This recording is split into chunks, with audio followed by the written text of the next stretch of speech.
Things are starting to get really juicy.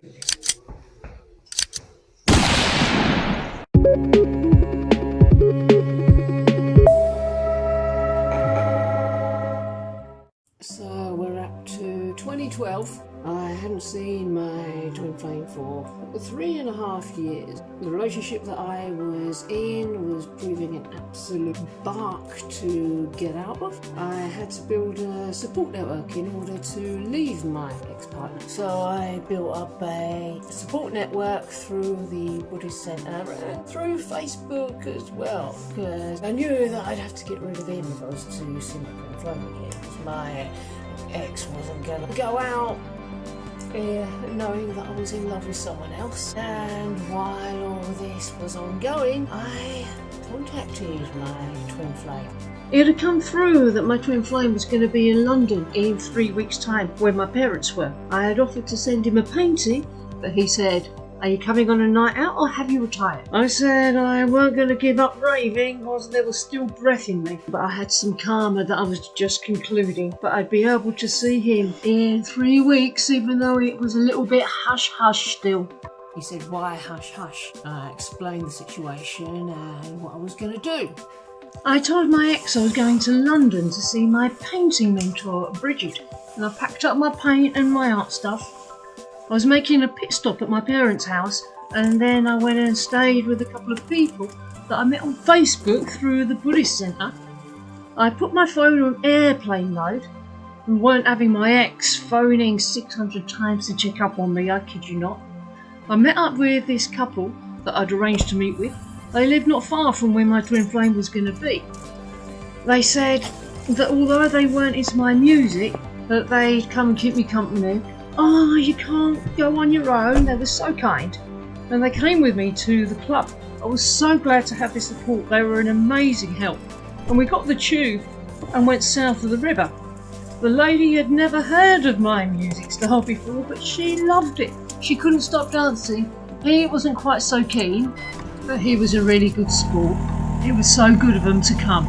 So my new Buddhist friends wanted to meet my twin flame, although I didn't know that's what he was to me at the time. And later on, my friends regretted being tired. He wanted to leave around midnight, and so I said my goodbyes to them and they left. They must have walked past my twin flame outside, because he came in the club. I was on the dance floor and I saw him, first time I'd seen him in nearly 4 years, and I threw my arms around him and gave him a kiss. His cheek felt cool and smooth beneath my lips. I felt his breath on my neck, and it was a lovely reunion. Oh yeah, I was happy that night. I was grinning all over my face. Made loads of new friends as well.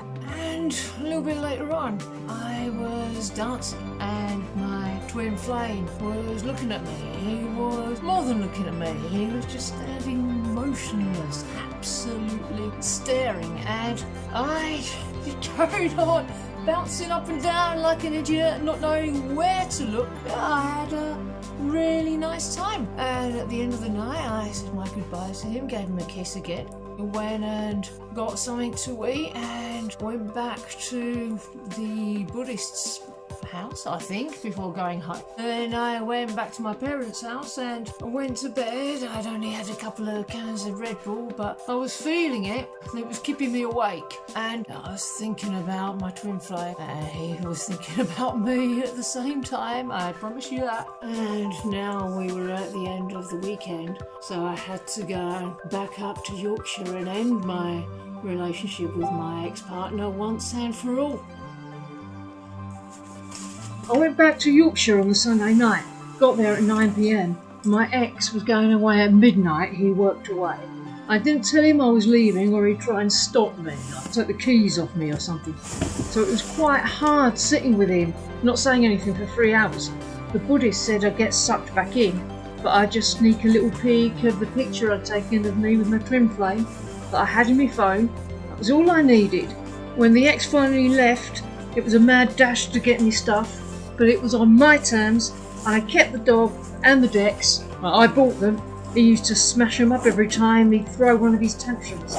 It was a mental drive home. I told the ex I'd left on the way when there was nothing he could do about it. I got to my parents' house. Mum, Dad, you got a dog now? And I told my twin flame that I'd got out. He was so relieved. I could hear what he was thinking. She's safe. She's with her family now.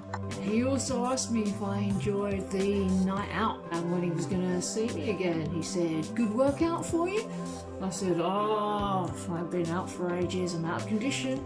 He said, "You didn't look out of condition." Oh, the attraction has always been there, and the attraction between us was only going to grow. I was planning to see him again in another 3 weeks' time in what was to become my favourite city, Bristol. I'll be talking about that in the next episode. At the time, I had no idea how important it was to choose to be with your twin flame, because it's your choices that actually bring it together.